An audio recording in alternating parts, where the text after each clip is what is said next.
When a massive grizzly bear charged at Sam Kezar, it took 7 shots from his Glock model 2010mm and the quick thinking of a good friend to help him survive the terrifying ordeal. The bear was incredibly fast and aggressive, but Kezar was ready with his pistol, and he wasn't backing down. This incredible survival tale will have you considering the importance of safety precautions when heading into the wild. Make sure to hit the like button and subscribe for more thrilling stories like this one. In September 2021, Sam Kezar and his friend Jared headed to Wyoming near Yellowstone National Park for an elk hunting trip. Both experienced hunters, they were familiar with the wilderness and knew what they were getting into. Aware they were hunting in bear territory, safety was a key priority for both of them. In fact, that's one of the main reasons Jared joined the trip, to be ready in case of a bear encounter. However, Kezar was no stranger to preparation himself, and although he was well equipped, he never underestimated the value of extra help. Kezar had developed an interest in elk hunting back in 2016. A professional arborist, family man, and someone who never shied away from housework, Kezar was also deeply passionate about hunting. In between his job and family commitments, he spent his free time either practicing with his bow, hunting, or thinking about his next hunt. After Sam Kezar made the decision to pursue elk hunting, he began a thorough process of gathering knowledge. He was determined to understand everything about the sport and ensure that he could handle it independently. For 3 years, he traveled to Colorado, and after much effort, he finally succeeded in taking down his first bull. This accomplishment confirmed for him that elk hunting would become an integral part of his life. It wasn't just a hobby, it was a way to connect with the outdoors and with himself. After all, hunting demands sharp instincts and a deep connection with nature. In 2021, Sam was awarded a hunting tag for a unit in Wyoming, just outside of Yellowstone National Park. The South Dakota native was heading to one of the most renowned national parks in the world. While he was excited about the area's stunning beauty and abundant elk, Sam was also mindful that he was entering grizzly bear territory. Though grizzly bear attacks are uncommon, they are always a potential threat, and when they do occur, they happen quickly and without warning. Kezar understood the importance of being fully prepared when hunting in bear territory. He knew there was no room for hesitation or errors in such a dangerous environment. Once he confirmed that his hunting trip would take place in Wyoming, he wasted no time in purchasing a Glock Model 20 and 10mm from Shields. This wasn't an impulsive buy. Sam had thoroughly researched the best firearm for self-defense in bear country. His extensive research led him to the Glock Model 20 and 10mm, which was widely regarded as one of the top choices for bear encounters. He also bought the only available ammunition, 180 grain-full metal jacket rounds. After further consideration, Sam realized that carrying a gun in a traditional hip holster or a backpack wouldn't provide the fastest access in case of an emergency. Seeking a better solution, he decided to purchase a marsupial gear harness. This innovative system featured a soft holster that allowed for a quick right-hand draw directly from his belly, giving him immediate access to his firearm when needed. Realizing that owning a gun and knowing how to properly use it are two very different things, Kezar immediately began practicing. He committed himself to daily sessions with his 10mm, practicing relentlessly to build his skill and confidence. His routine included drawing his weapon, adjusting his grip, and aiming accurately. He spent the summer alternating between practicing with his firearm and his bow. As the season drew to a close, he bought another box of ammunition and began live-fire drills in his own backyard. Kezar understood that every moment counts when facing a bear attack, so he focused on preparing for the unexpected. He deliberately practiced scenarios where he was unprepared and had to react quickly, simulating a real-life, life-or-death situation. By September, the much-anticipated hunting trip arrived. Kezar was joined by his friend Jared, and the two set off for Wyoming. Each of them was equipped with a bow, a firearm, and bear spray. ready for whatever might come their way. The first day of their hunting trip was filled with excitement, but unfortunately, they didn't have much success. During the day, Kezar managed to get a shot at a bull elk, but it didn't go down. Instead, the elk bolted and ran off. After losing track of the herd, they decided to return the next day in hopes of finding it again. However, it was as if the elk had completely disappeared. Kezar and Jared then made the decision to head to higher ground to give it another try. After getting out of the car, they began trekking, staying vigilant of their surroundings. Along the way, they stumbled upon fresh bear droppings. They knew they had to be on high alert. Continuing on, they noticed more signs, large scratches on a tree, marking the presence of a bear in the area. Eventually, they moved through thick timber and into an open space. The area was filled with even denser spruce ahead of them, but there was no time to stop and take in the view. At that moment, they both heard it. The unmistakable sound of rustling followed by a deafening roar, louder than anything they'd ever encountered. While Sam Kezar had successfully hunted 2 black bears with his bow in the past, this was something entirely different. It was a massive, enraged grizzly bear charging toward them. Both Kezar and Jared instinctively shouted, "Bear!" in unison. As Kezar shouted, he suddenly realized he was gripping something. His left hand was holding his bow, while his right hand was tightly clutching his gun. He couldn't remember drawing the weapon, but he instinctively knew that his training had kicked in before his mind had a chance to process it. All those months of practice had prepared him for this very moment. As the grizzly charged toward him, Kezar wondered if the animal was simply trying to intimidate him. Without thinking, he fired a shot at the bear's feet, hoping to deter it. But to his disbelief, the grizzly wasn't deterred in the slightest. That's when Kezar knew it wasn't just a bluff. The massive bear continued its relentless charge, barreling toward him at full speed. Kezar's hand instinctively moved again, and he began firing round after round as fast and as accurately as he could manage. He could see the bear's thick fur ripple with each shot, confirming that he was hitting it. But despite the hits, the bear kept coming, and then Sam Kezar felt himself tumbling backward. As soon as Jared spotted the bear charging, he quickly grabbed the pepper spray, positioned just behind Kezar and slightly to his left. Without hesitation, he released the safety and sprayed the bear. However, the wind had different plans. Suddenly, it shifted, and instead of reaching the bear, the spray blew straight back into Jared's face. Despite this, Jared acted quickly. Even with the spray in his face, he fired 2 shots toward the bear. As Kezar crashed to the ground, he realized that shooting from his current position wasn't going to work. His left foot was in the way, and he risked shooting himself. As he continued to fall, he adjusted his body and shifted to the right. Once he was on the ground, he corrected his aim and fired. But the bear, unfazed, dropped onto its front legs and lunged one last time toward Kezar. Just as the situation seemed hopeless, the bear suddenly halted. Jared's shot had struck the bear in the chest. As the animal turned to flee, Kezar took another shot, hitting the bear in the hindquarters. The grizzly paused, sitting back on its haunches about 90 yards from the men. Kezar and Jared yelled at the bear, trying to scare it away. But when it showed no signs of moving, Kezar took another shot. Eventually, the grizzly wandered back into the trees where it collapsed, taking its final breath. Kezar and Jared immediately contacted the authorities, prompting an investigation. The state warden informed Kezar that while he had the right to protect himself, the incident would be treated as a federal matter, since there was a possibility that the bear could have been an endangered species. After further examination, authorities concluded that Kezar had acted in self-defense. They also determined the bear was a female, aged 18 to 20 years, and had recently given birth to a cub. The cub's paw prints were found nearby, and sadly, without its mother, it had little chance of survival. Kezar felt sorrow for the cub, but he was also thankful for the preparation he had put into practicing his shooting. He felt proud that he had been able to defend himself when it counted.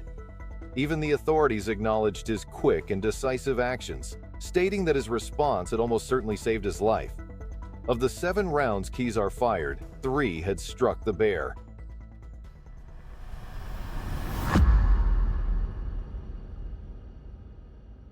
Surviving an attack from an enraged bear is an incredibly difficult task, even if you're properly equipped.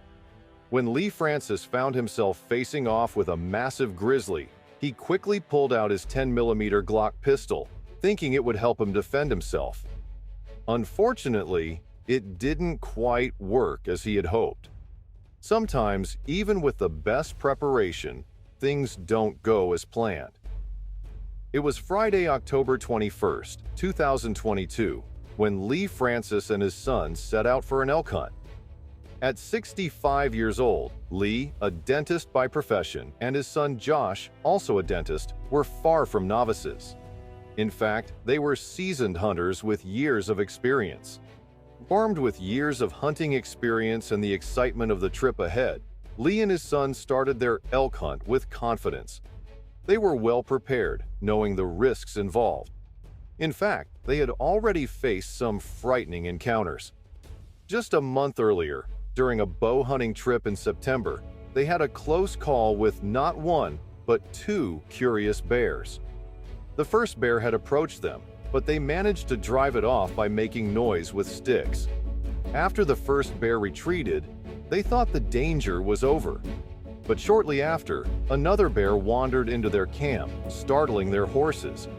The 2 bear encounters in such a short period made Lee realize the importance of taking extra precautions. Lee had always trusted his bow for hunting, but after those bear encounters, he felt the need for something more powerful for protection. So he bought a handgun to carry with him on future trips, believing it would provide an extra layer of safety if things ever took a dangerous turn. It was a decision that would seem logical to anyone venturing into the wild.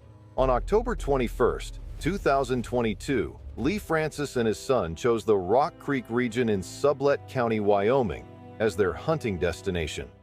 Located south of Grand Teton National Park, this area is part of the larger Greater Yellowstone ecosystem. The region is brimming with wildlife, from thousands of plant species to hundreds of bird species and numerous mammal species. It also hosts fish, reptiles, and amphibians, making it a true natural wonder. The list of animals living in Sublette County is vast, including elk, moose, mule deer, pygmy rabbits, bald eagles, wolves, grizzly bears, and many others. The land itself is ancient, with evidence suggesting that humans have been utilizing its resources for at least 11,000 years. While our methods for acquiring food, shelter, and clothing have evolved over time, hunting remains a practice for many who feel a deep connection to their ancestral roots. For these individuals, hunting is not just a pastime, but a fundamental human tradition. Lee Francis and his son were part of this group. When they set out on their hunting trip in October 2022, they had no idea that their fears of a bear encounter would soon turn into a terrifying reality, one that would nearly cost them everything. The pair, accompanied by at least one horse, were on the lookout for elk. At one point during their hunt, they decided to split up in order to cover a larger area, though they kept close enough to maintain contact. That evening, 65-year-old Lee Francis was walking through the terrain, focused on finding elk. He was so absorbed in his task that he didn't notice how close he had come to a bear's cave. It was an accidental discovery, and by the time Lee realized his mistake, the situation had already begun to spiral into a life-threatening ordeal. Lee Francis glanced around, his heart pounding as he realized just how close he was to the cave. Bears are drawn to caves for many reasons, especially as safe, secluded spots where they can hibernate or give birth to their cubs. As he surveyed his surroundings, Francis's eyes locked onto something that stopped him in his tracks: a massive grizzly bear. Time seemed to freeze for a brief moment. The creature was enormous, a true force of nature, likely weighing around 700 pounds and standing at least 8 feet tall. It was an awe-inspiring sight.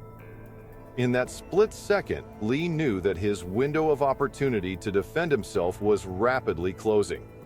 The animal's proximity left him with little time to think, and it felt like the bear's charge was inevitable. The moment to act was now, or never. The grizzly's eyes were full of fury, and it was coming straight at him. At 65 years old, Lee Francis had no choice but to fight back. He quickly pulled out his pistol, the one he had purchased for situations just like this. He fired, hoping to stop the bear in its tracks, but the shot had little effect. The grizzly, undeterred, kept coming at him with terrifying speed, its heavy footfalls shaking the ground beneath them. Lee had only moments before he would be overwhelmed. The bear's charging pace meant he was now the target, and his chances of survival depended on quick thinking and sheer willpower. In a moment of panic, Lee accidentally startled the bear, which only made matters worse. Bears, known for their aggression when surprised, became even more dangerous in these situations. In an instant, Francis found himself on his back, vulnerable and exposed to the grizzly's powerful jaws and razor-sharp claws. With the massive creature just inches from him, Lee fought with everything he had, kicking desperately to push the bear away. In that frantic moment, Lee's pistol finally made an impact, but not in the way he had intended. As his foot collided with the bear's skull, he fired once more. The chaos of the situation, combined with his erratic movements, caused his aim to go awry.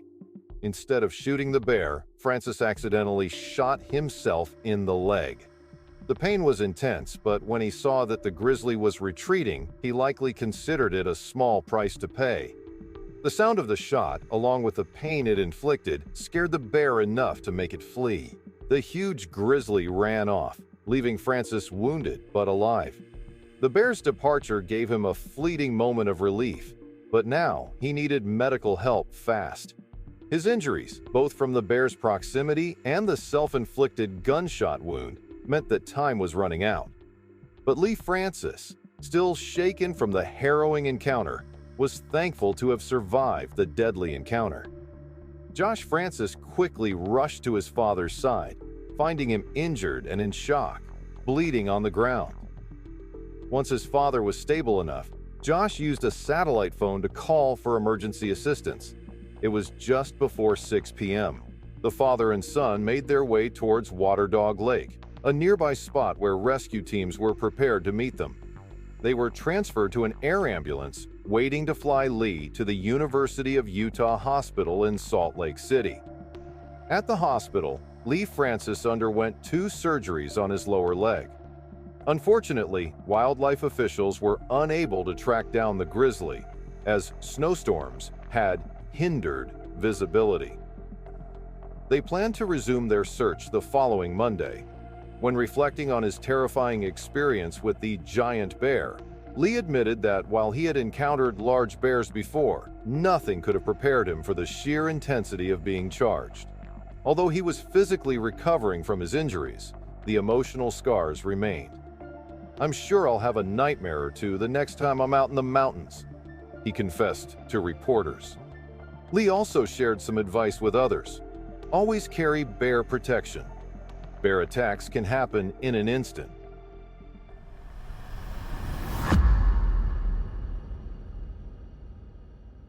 Encounters with bears are uncommon, but they can be incredibly dangerous if you're not adequately prepared. Even with the best firearm in your possession, you may still find yourself at the mercy of these formidable creatures. There have been several tragic attacks over the years. In 2011, a polar bear killed a British schoolboy and injured 4 others. In 2020, a Dutch man was killed by a bear at a campsite in Longyearbyen. And in 2022, a French tourist was attacked and injured. But the incident from August 1995 stands out as a stark reminder of the dangers posed by polar bears and the failure of firearms when facing these massive predators. After an hour of trekking through the snow, the group spotted a massive polar bear roughly 75 meters away. The animal showed no hesitation, only aggression. One of the crew members, recalling the recommended safety precautions, fired a warning shot and discharged a flare, but the bear remained unfazed. It then charged with startling speed, closing the gap quickly. When the bear was just 15 meters from them, another member of the group fired the .22 pistol. Though the shot landed, it had no visible effect on the bear. The bear continued to charge, its heavy footsteps shaking the ground as it advanced toward the crew.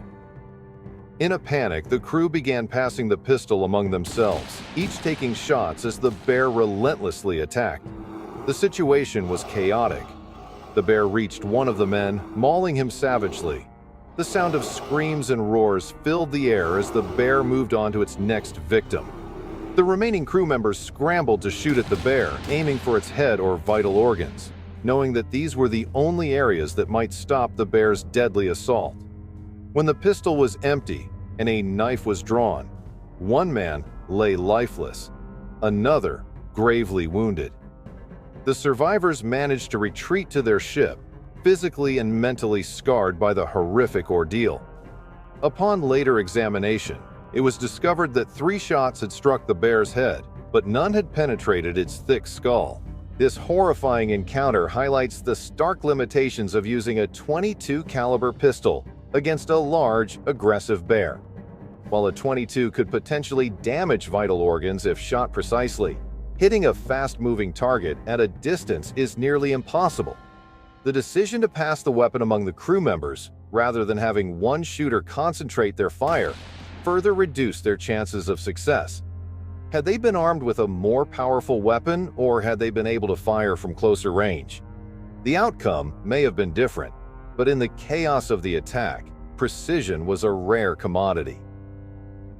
For centuries, the land of Wagon Mound in New Mexico has been revered by many, from ancient natives to trailblazers, as a significant and scenic destination. It is home to lush meadows and abundant wildlife, including elk, which have made New Mexico famous for offering some of the largest elk trophies in North America. With a population of approximately 80,000 elk, the state boasts the 3rd largest elk herd in the U.S. Western elk. Hunting is considered an iconic pursuit for American hunters, but it's not a task to take lightly, especially for those new to the sport. Fortunately, a 60-year-old hunter from Missouri, with years of experience, found himself ready to face the wild and survive an unexpected encounter with a black bear. On a guided hunting trip in the wilderness of Wagon Mound, near the village of Ocate, New Mexico, the hunter paused for lunch after a few hours of tracking elk. As he relaxed under the shade of a tree, he spotted a mother bear and her cub at a nearby watering hole. Surprised by the sight of these creatures in such a remote area, the hunter saw an opportunity he couldn't pass up. The man, captivated by the rare chance to observe the bears, set his lunch down, leaving his backpack and bow by the tree. He kept his revolver in its holster, just in case, and began snapping photos and filming the bears, unaware that this moment would soon take a dangerous turn. It didn't take long for the mother bear to notice the hunter's presence. Driven by instinct to protect her cub, she let out a bone-chilling roar that sent a wave of terror through the man. Before he could react, the bear charged at him with terrifying speed. Panicked, the hunter ran back to the tree, looking over his shoulder as he went. He fired his .38 revolver into the air, hoping the noise would scare the bear off, but the bear wasn't deterred. Desperate, he scrambled up the tree, hoping the bear wouldn't be able to reach him. However, black bears, despite their relatively short claws, are capable climbers. With its claws dug deep into the tree's bark, the bear made its way up, causing the tree to sway dangerously. The hunter, losing his balance, fell a painful 15 feet to the ground, but the hunter managed to climb back up. Once perched among the tree's branches, he fired 4 more shots at the bear. It briefly descended the tree, but quickly resumed its climb. Seeing the bear's persistence, the hunter decided to climb higher, hoping to escape its reach. Just as the bear reached up and bit the hunter's foot through his boot, it lost its grip and fell off the tree. The bear finally retreated into the forest, taking her cub with her. The hunter immediately radioed for help. His guide found him shortly after, still gripping the tree firmly. He was quickly airlifted to Alta Vista Hospital in Las Vegas, New Mexico, where he was treated for minor injuries and released. Investigating officers found no blood at the scene, suggesting that none of the shots fired had hit the bear. The revolver, a 2-inch barreled 5-shot .38, was recovered from the hunter's pocket. The hunter's reluctance to harm the bear, even when his life was at risk, played a significant role in the outcome of the encounter. His concern for the bear's welfare, coupled with the decision to retreat up the tree rather than focus on stopping the bear directly, led to a more dangerous situation. In bear encounters, retreating or climbing can trigger the bear's predatory instincts, which can escalate the threat. Staying grounded and taking decisive action is often the better course, especially with black bears, who are known to flee when confronted with direct threat. 3 shots rang out, but not a single one hit the grizzly bear. In the wilds of Alaska, geologist Robert Miller was conducting a survey for a potential mining project when he found himself face-to-face with a grizzly bear. Armed with a .357 Magnum revolver and some basic bear attack training, Miller thought he was prepared. Unfortunately, nothing could have fully prepared him for the ordeal that was about to unfold. The Alaska Peninsula brown bear, also known as the Peninsula grizzly, is one of the largest bears in the world. Weighing between 800 and 1,200 pounds, these massive creatures thrive in the southern Alaskan coast, where an abundance of clams, sedge grass, and the annual salmon runs help them grow to impressive sizes. Grizzly bears use a variety of methods to communicate, including growls, moans, and grunts, especially during mating season when male bears fight fiercely for the attention of females. They also mark their territory by rubbing their bodies against trees, leaving behind a scent trail that signals their presence to other bears. Hunters prize Alaska's grizzly bears for their skulls and hides, and each year, around 500 of the 1,500 brown bears in the region are killed by hunters. However, Robert Miller was not hunting these bears. He was simply working on a mining survey when, without warning, a massive grizzly decided to charge. Miller's training kicked in immediately. He drew his revolver and fired a shot, but the bullet grazed the bear and did nothing to stop its charge. Acting on instinct, Miller dropped to the ground, face down, covered his neck with dirt, and protected his head with his hands, playing dead. The bear went straight for his right arm, clawing and gnawing at it, even chipping bone from his elbow. The attack lasted around 10 to 15 seconds before, just as suddenly as it began, the bear backed off. Thinking the worst was over, Miller attempted to get up and roll over, but the bear, now 40 yards away, began charging again. With his right arm badly injured, Miller struggled to raise his revolver but managed to fire 2 more shots. He couldn't tell if the shots had any effect, and the bear was on him again. This second attack lasted only 3 to 5 minutes, but to Miller it felt like hours. Finally, the bear backed off, leaving its victim behind. Barely able to move, Miller reached for his radio and called for help. With desperation in his voice, he repeatedly radioed "Mayday," hoping for a response. 20 agonizing minutes later, a voice crackled through the radio. The helicopter pilot had heard his call. After being briefed about the attack, the pilot searched the area for the bear before landing to assist. Miller was flown to Providence, Alaska Medical Center for further care. Miraculously, he survived the brutal attack. Rick Sinnott, a biologist with the Alaska Department of Fish and Game, later commented on the attack, noting that Miller's .357 Magnum was simply not powerful enough to stop a grizzly bear. He speculated that Miller might have been less severely injured if the bear had been deterred sooner. Had Miller been able to fight back more aggressively by kicking or throwing rocks, he may have scared the bear away before it could do more damage. While playing dead can sometimes work, it can also provoke further attacks if the bear doesn't see the person as a threat anymore. In the end, Robert Miller's encounter with the grizzly bear left him with deep wounds, a harrowing story to tell, and a newfound appreciation for survival. From his hospital bed, heavily bandaged on his arm and thigh, Miller is thankful to be alive. His face, although scratched, remained mostly unscathed, except for the bear's near decapitation of his left ear, which was later surgically reattached with 2 rows of stitches.